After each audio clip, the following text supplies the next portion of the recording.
चलो तो फिर सिलेबस के अकॉर्डिंग क्लास 10th का फर्स्ट चैप्टर 2022 और 23 के लिए स्टार्ट करते हैं, the rise of nationalism in Europe.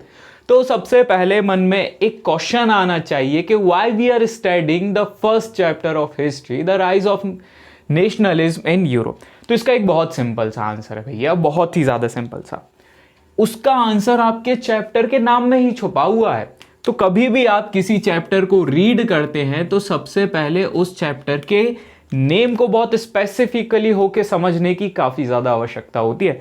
देखो बच्चों, याद रखना, कभी भी आप किसी व्यक्ति से मिलते हैं या कभी भी कुछ समझने की कोशिश करते हैं तो पहले आप उसका एक आउटलुक तैयार करते हैं कि हाँ, ये वाला व्यक्ति इस तरीके से डिसीजन लेता है या ये वाली चीज़ इस तरीके से वर्क करती है। ऐसा तो नहीं कि घर में फ्रिज आया तो फ्रिज को खोलने की वजह से आप उसको पूरी तरीके से खोल दिया। तो पहले उसको एक आउटलुक अपन तैयार करेंगे इस चैप्टर का और फिर अपन धीरे धीरे इस चैप्टर को डिस्कस करने की कोशिश करेंगे। तो पहले बात करते हैं the rise of nationalism in Europe. तो सबसे पहला अपन का वर्ड क्या होगा? नेशनलिज्म। अब क्वेश्चन ये आता है कि सर नेशनलिज्म क्या है? आपके चैप्टर के नाम में ही आंसर छुपा है, नेशनलिज्म। तो सबसे पहले इसको ब्रेक करो, नेशन और आईएसएम। जो आईएसएम रूट वर्ड होते हैं, याद रखना, हम आपको बहुत ज्यादा सिंपल करके बताने वाले हैं, ज्यादा बकवास की बात नहीं करेंगे। आईएसएम जो रूट वर्ड होते हैं उसका मतलब होता है थ्योरी। उसका मतलब क्या होता है? थ्योरी। ठीक है। अब नेशनलिज्म का मतलब क्या है? नेशनलिज्म का मतलब है अ moderate love, theory of moderate love towards our nation. ठीक है। कैसा लव? नेशनलिज्म का मतलब क्या है? Moderate love. नेशनलिज्म का मतलब क्या है? Moderate love, moderate love. Is that clear? अब जरूरी नहीं कि मॉडरेट का मतलब मॉडरेट ही है। कई बार क्या होता है, मॉडरेट मतलब सिंपल सी बात करें तो मॉडरेट मतलब कि हम अच्छाई भी सुन सकते हैं, हम बुराई भी सुन सकते हैं अपने देश के लिए, या हम उसको बेहतर बनाने के लिए काम करेंगे। वेयर इसी को अगर एक्सट्रीम कर दें ना, या extreme love towards our own nation, इसको बोलते हैं इंपीरियलिज्म। उसमें हम आपको मार देंगे अगर आपने हमारे देश की बुराई करी। मतलब समझ रहे हो यार, कुछ भी हो सकता है इंपीरियलिज्म में कि राजा की बुराई की, वहां से चाकू लेके आया कटप्पा और मार दिया, बेचारा राजा की बुराई करने वाला भी खत्म। तो इस कारण से हम लोग किस चीज की बात करने वाले हैं? नेशनलिज्म की। Second most important word, Europe. अब मन में एक क्वेश्चन आ रहा होगा कि सर यूरोप का ही क्यों पढ़ रहे हैं? Why not India as a first chapter, और थर्ड चैप्टर आपने नेशनलिज्म इन इंडिया दे दिया है। यार ये तो बड़ी सोचने वाली बात है, विकट समस्या हो गई है। तो यूरोप इसलिए इन्होंने रखा, पहली चीज ये एक कोलोनाइजर, या इसने दुनिया के बहुत सारे देश को कोलोनाइज किया था, यानी अपनी आइडियोलॉजी को पूरे वर्ल्ड में स्प्रेड किया था। Is that clear? दूसरी चीज, ये नेशनलिज्म के स्प्रेड का सेंटर पॉइंट था। कैसा पॉइंट था? सेंटर पॉइंट था। इसलिए हम यूरोप में राइज ऑफ नेशनलिज्म को पढ़ते हैं, और जो यूरोप में चेंजेस होंगे वो पूरे वर्ल्ड में देखने को मिलेंगे। Is that clear? तो आपके सामने ये बहुत सुंदर सा वर्ल्ड मैप है, मैंने ड्रॉ किया। देख लो कितना, मतलब ड्राइंग देखो, capacity of making such a beautiful map bye my own hands. वाह, मजा आ गया। तो ये आपको वर्ल्ड मैप दिख रहा होगा, इसमें ये क्या है? नॉर्थ अमेरिका, ये कॉन्टिनेंट। ये क्या है? South America continent. ये क्या है? एशिया। ये क्या है? अपना यूरोप। इसके नीचे क्या मिलेगा? अफ्रीका। और यहाँ पे ऑस्ट्रेलिया। और ये हमारा प्यारा भारत। प्यारा भारत तो अलग से दिखता है भैया, कितना भी छुपा लो वो छुपने वाला नहीं, अलग से दिखने वाला। तो हम बात कर रहे हैं कहाँ की? यूरोप कॉन्टिनेंट की। किसके बारे में बात करेंगे? यूरोप में। और यहीं पे जानेंगे द राइज ऑफ नेशनलिज्म के बारे में, कि यूरोप में किस तरीके से नेशनलिज्म यानी moderate love towards our own nation built होना चालू हो गया, और क्या क्या पॉलिटिकल चेंजेस आए, क्या क्या इकोनॉमिक चेंजेस आए, और क्या क्या सोशल चेंजेस आए यूरोप में, उसको भी बहुत अच्छे से तैयार करेंगे। तो सबसे पहले अपन बात करते हैं आउटलुक ऑफ द चैप्टर।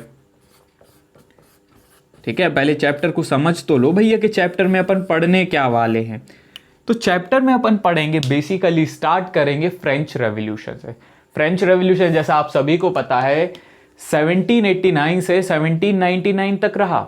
ठीक है, और कुल मिला के उसमें क्या हुआ? मोनार्की पावर को हटा के जो सोवरेनिटी है वो लोगों के हाथ में आ गई, यानी लोगों के हाथ में पावर आ गई। और अब डिसीजन कौन लेंगे? लोग लेंगे। मोनार्की हट गई, लुई चाचा जो 16 थे, let I pronounce it Louis चाचा 16, इज दैट क्लियर? तो लुई 16 जो थे वो मारे गए थे, ठीक है, उनको गिलेटिन कर दिया। गिलेटिन मीन्स कट, बिल्कुल ऐसे फुटबॉल की तरह उनकी जो हेड है वो नीचे आके गिरी और गिलेटिन कर दिया गया। मतलब पता नहीं कैसा सीन रहा होगा। तो लुई चाचा 16 को गिलेटिन किया, और यहाँ पे एक फिगर सामने आया, प्रोमिनेंट फिगर, नेपोलियन बोनापार्टे।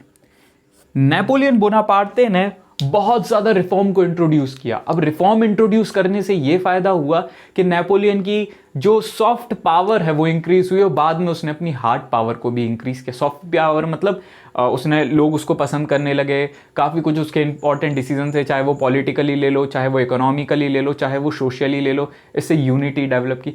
धीरे धीरे नेपोलियन जब पावर में आ गया तो नेपोलियन का विरोध भी कोई करेगा। नेपोलियन के अगेंस्ट आई 4 बिग पावर्स। देखो भैया, याद रखना, 4 बड़ी पावर नेपोलियन के अगेंस्ट आई थी, and they were Britain, Prussia, Austria और रशिया। ये 4 बड़ी पावर्स आई किसके अगेंस्ट? नेपोलियन के अगेंस्ट, और नेपोलियन को हरा दिया in the battle called battle of Waterloo. अरे अब तो याद हो गया सर, ठीक है। तो आज से अपन बैटल ऑफ वाटरलू को कैसे लिखेंगे? कुछ इस तरीके से, बेटा याद रखने के लिए पेपर में मत लिख के आना, नहीं तो गड़बड़ हो जाएगी, ठीक है। नेपोलियन किस वॉर में हारा, किस बैटल में हारा? तो 1815 के बैटल ऑफ वाटरलू में हार गया। अब जब नेपोलियन हार गया तो नए वापस कंजर्वेटिव आएंगे, क्योंकि ये 4 पावर कैसी है? राजा रानी की पावर है, मोनार्की है एक प्रकार से। तो वापस से कंजर्वेटिव आएंगे, और कंजर्वेटिव ये जान गए थे कि नेपोलियन ने काफी सारे राइट दिए, इसलिए थोड़े से लिबरल होंगे। कंजर्वेटिव की पावर आई। अब स्वाभाविक है कंजर्वेटिव को भी विरोध करने के लिए लोग आएंगे, तो अब आए कौन? रेवोल्यूशनरीज, रिवॉल्यूशनरीज कह सकते हो आप, ठीक है। ये रिवॉल्यूशनरीज आए और उन्होंने बहुत बढ़ चढ़ के कंजर्वेटिव्स का, किंग और क्वीन का विरोध किया। याद रखना, सारे चेंजेस पहले कहां पे होंगे? फ्रांस में। फ्रेंच रेवोल्यूशन फ्रांस में हुआ, इसके बाद एक चेंज हुआ यहां पे, फिर से किसकी बात करेंगे? फ्रांस की। फ्रांस में हुआ जुलाई 1830 में जुलाई रेवोल्यूशन, जिसमें मोनार्की को हटा के, देखो फ्रांस में अब मोनार्की आ गई, क्योंकि ये 4 बड़ी पावर कैसी है? कंजर्वेटिव है। मोनार्की को हटा के एक नया किंग बनाया गया, या कॉन्स्टिट्यूशन मोनार्क बनाया गया, जिसका नया किंग कौन था? Louis Philippe. याद रखना, ये नाम बहुत सारे होने वाले हैं। क्या नाम था? Louis Philippe. बस ये एक आउटलुक है, इसमें बस कान खोल के सुनते जाओ। अपन को क्या क्या पढ़ना है, बस अपन एक मेजर हेडिंग पकड़ के फिर अपन नेक्स्ट के लेक्चर में इनको पढ़ना चालू करेंगे स्टेप वाइज। तो लुई फिलिप को क्या बना दिया गया? Constitutional monarch. और जब लुई फिलिप कॉन्स्टिट्यूशनल मोनार्च बना तो फिर से कहीं ना कहीं पूरे यूरोप में चेंज होगा। तो यूरोप में एक देश है ग्रीस, ठीक है, तो ग्रीस में भी यही चेंज देखने को मिला। ग्रीस ने भी आज़ादी के लिए लड़ाई चालू कर दी। मतलब इनिशिएटिव या पहला स्पार्क कहाँ हुआ? फ्रांस में, और ग्रीस ने आज़ादी की लड़ाई लड़ी, ग्रीस आज़ाद हुआ। लेकिन हर बार सिचुएशन ऐसी नहीं होती, फिर से फ्रांस में चेंजेस हुए। फ्रांस में क्या हुआ? लुई फिलिप को दौड़ा के भगा दिया। अच्छा मारा था बिल्कुल लकड़ी से, पकड़ पकड़ के बिल्कुल ऐसे। देखो ये है लुई फिलिप, आपको बताएंगे ये लुई फिलिप था। इसको इतना दौड़ा के मारा है लोगों ने, बेचारे ये चिल्ला के भागे, बचाओ, ठीक है, ऐसे चिल्ला के भाग गया था। कौन? Louis Philippe. तो लुई फिलिप फाइनली भगा दिया गया, और इसके बाद सिस्टम कैसा हो गया? रिपब्लिक। अब देखो फ्रांस में 3 बार, फ्रेंच रेवोल्यूशन, फिर जुलाई रेवोल्यूशन और इंडस्ट्रियल रेवोल्यूशन के कारण जब लुई फिलिप को दौड़ा के भगा दिया गया। अब ये सारी चीज़ें ना पूरे यूरोप में फैलेंगी, और यही चीज़ों ने पूरे यूरोप में क्या डेवलप होगा, या इन्हीं चीज़ों की वजह से क्या डेवलप होगा? नेशनलिज्म डेवलप होगा। फ्रांस रेवोल्यूशन के कारण पूरे यूरोप का, या यूं कहो फ्रांस में जो जो चीज़ें चेंज हुई उससे पूरे यूरोप का मैप चेंज हुआ। इटली यूनिफाई हो गया, ठीक है, जर्मनी को यूनिफाई कर लिया गया। इटली के नए किंग बन गए थे विक्टर एमिनल सेकेंड, जर्मनी के नए किंग बन गए थे विलियम फर्स्ट या काइजर विलियम फर्स्ट, ठीक है, काइजर का मतलब एम्परर होता है। सब अपने अपने नाम के आगे उपाधियां टाइप लगा लेते हैं, टाइटल्स टाइप लगा लेते हैं, इसलिए article 17 of the Indian constitution titles को खत्म करता है, except academic and military titles. ये आपका एक एक्स्ट्रा फैक्ट हो गया, दिमाग में डाले रखना, ठीक है। तो हम कहाँ थे चाचा? हम चाचा कहाँ पे थे? लुई फिलिप को भगाने के बाद की कहानी पे। तो जर्मनी यूनिफाई हो गया, इटली यूनिफाई हो गया, ठीक है, ऐसे ऐसे करके ब्रिटेन ने अपना पूरा एक प्रकार से साम्राज्य खड़ा कर दिया, ठीक है। इंग्लैंड से चालू हुआ, पहले स्कॉटलैंड अंडर में लिया in the act of union of 1707, फिर बाद में नॉर्दर्न आयरलैंड को अपने अंडर में लिया। इस तरीके से वो कैसे United kingdom of great Britain के रूप में सामने आया, ये भी हम इस चैप्टर में देखें। और फाइनली जब हम इस चैप्टर को एंड करेंगे तो हम जानेंगे कि कैसे नेशनलिज्म कन्वर्ट हो गया चाचा इंपीरियलिज्म में। मेरे बच्चों, कैसे कन्वर्ट हो गया नेशनलिज्म इंपीरियलिज्म में, और इसी इंपीरियलिज्म ने लीड किया या जन्म दिया किस चीज को? World war first. World war first चला 1914 से लेके 1918 तक, और यहां पे अपन चैप्टर को क्या करेंगे? एंड करेंगे कि भैया वर्ल्ड वॉर फर्स्ट। अब क्वेश्चन ये आएगा कि सर, या कभी दिमाग में क्वेश्चन, सर 9th क्लास में हम पढ़ रहे हैं वर्ल्ड वॉर 2 और 10th क्लास में पढ़ रहे हैं वर्ल्ड वॉर फर्स्ट, तो इसका बेसिक आंसर ये, हिटलर का नाम। हिटलर का नाम हर व्यक्ति जानता है, चाहे वो बूढ़ा हो चाहे वो बच्चा हो। कई लोग तो उसको उपाधि देते, कोई टीचर क्लास में बहुत मारता है, स्पोर्ट्स टीचर, तो आपने अरे वो हिटलर हैं, वो हर कोई को मारते रहते हैं, ऐसी कुछ उपाधियां, टाइटल्स भी दे देते। तो इसी वजह से हम चीज़ों को इजी करने के लिए ना एनसीईआरटी ने 9th क्लास में वर्ल्ड वॉर 2 रख दिया और 10th क्लास में वर्ल्ड वॉर फर्स्ट रख दिया। और 10 समझ रहे हो, सिर्फ एक चीज़, नेशनलिज्म, मॉडरेट लव किस चीज़ में कन्वर्ट हो जाएगा बाद में जाके? Extreme love. और एक्सट्रीम लव में क्या होगा? बस लाल से लिख दिया, मतलब समझ जाओ, red colour is used for war, revolution, और यहाँ पे तो वर्ल्ड वॉर फर्स्ट होने वाला है।